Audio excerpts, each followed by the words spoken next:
ପାଟିର ଟକଳାମିରେ ବଳି ପଡ଼ିଯାଏ ନିରୀହ ଜୀବନଟି। ଏହି ବାକ୍ୟଟି କାନକୁ ଅଖାଡ଼ୁଆ ଶୁଭୁଥିଲେ ମଧ୍ୟ ନିରାଟ ସତ୍ୟ। ଆମେ ଆମର ଜିଭର ଲାଳସାକୁ ଚରିତାର୍ଥ କରିବା ପାଇଁ ହିଁ କଂସେଇଶାଳକୁ ଟାଣି ନେଇଥାଉ। ଏମାନଙ୍କୁ, ଏହି ନିରୀହ ଜୀବଙ୍କୁ ବାକ୍ଶକ୍ତି ବିହୀନ ବୋଲି ସେମାନଙ୍କ କରୁଣ ରୋଦନଟା ଆମ କର୍ଣ୍ଣକୁ ଭେଦ କରିପାରେ ନାହିଁ। ମଣିଷ କଠୋର ପାଲଟିଯାଏ, ବହିଯାଏ ରକ୍ତ ଧାର ଧାର। ମଣିଷ ଏମାନଙ୍କୁ କେବଳ ମାଂସ ଖଣ୍ଡଟିଏ, ହଁ ତେଲ ମସଲାରେ ଗୋଳା ସୁଆଦିଆ ବ୍ୟଞ୍ଜନଟିଏ ହିଁ ଭାବି ବସେ। ସେମାନଙ୍କ ଭିତରେ ଥିବା ଜୀବନକୁ ଅଣଦେଖା କରେ। ଈଶ୍ୱରଙ୍କ ଏ ସୁନ୍ଦର ସୃଷ୍ଟିରେ ସେ କ'ଣ କେବଳ ଏକ ଖାଦ୍ୟ, ଯାହାକୁ ନ ଖାଇଲେ ମଣିଷ ଜୀବନ କ'ଣ ବ୍ୟର୍ଥ? ମଣିଷ କ'ଣ ବଳଶୂନ୍ୟ, ଶକ୍ତିଶୂନ୍ୟ? ମଣିଷର ନିଶ୍ୱାସ କ'ଣ ଚାଲେ ଏହି ନିରୀହ ଜୀବମାନଙ୍କର ଜୀବନ ନେଇ?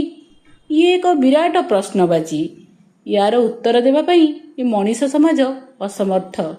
ଏ ସଭ୍ୟ ସମାଜରେ ମଣିଷ ନମ୍ର, ଦୟାଳୁ, ବୁଦ୍ଧିମାନ, ମାନବିକତା, ବିବେକୀ, ସମ୍ବେଦନଶୀଳତା ଏଭଳି ବହୁ ବିଶେଷଣର ଆଭୂଷଣରେ ଭୂଷିତ।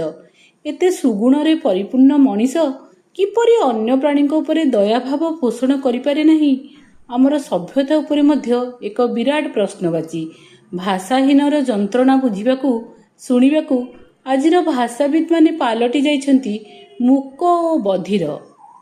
ଅହିଂସା ପରମ ଧର୍ମ ଆଜି କେବଳ ଗାନ୍ଧୀଙ୍କ ଉପରେ ସଭା ସମିତିରେ ହିଁ ଭାଷଣ ଦେବାରେ ହିଁ ସୀମିତ। ନୁହେଁ ସେ ମାଂସର ଲୋଭନୀୟ ଖଣ୍ଡ, ଅଛି ସେଥିରେ ଜୀବନ। ଆମ ପରି ତାକୁ ବି କଷ୍ଟ ଦିଏ କ୍ଷତ। ଖୋଜେ ସେ ମଣିଷ ଭିତରେ ମିତ।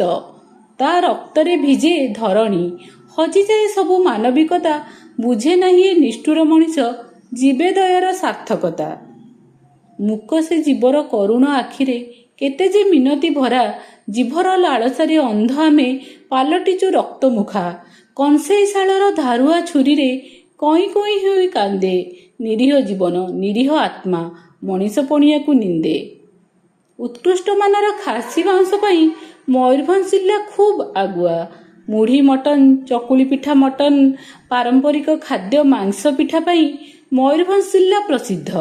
ଏହି ମୟୂରଭଞ୍ଜ ଜିଲ୍ଲାର ସଦର ମହକୁମା ବାରିପଦାଠାରୁ 40 କିଲୋମିଟର ଦୂରରେ ଥିବା ଏକ ଗାଁର ହାଟରେ ଏ ପ୍ରକାର ଦୃଶ୍ୟ ଦେଖି ମୁଁ ଅବାକ୍।